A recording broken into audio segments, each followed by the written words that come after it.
நான் ஒதுக்கப்பட்டு கிடக்கிறேன், நான் உடைஞ்சு போய் நிற்கிறேன், நான் கண்ணீரோடு இருக்கிறேன், என் அன்பு செய்ய யாரும் இல்லை, நான் ஒவ்வொரு நாளும் கண்ணீரை துடிக்கிறேன், ஏன் வாழணும்னு நினைக்கிறேன். ஏன் அப்படி நினைக்கிறேன்?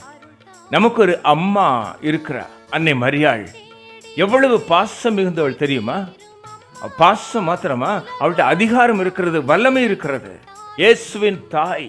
மறந்து போகாத. இந்த கண்ணீர், இந்த வேதனை, இந்த உடைந்த நிலையை இப்ப கொடு அம்மாட்ட, அவ எல்லாத்தையும் பார்த்துக்குவா.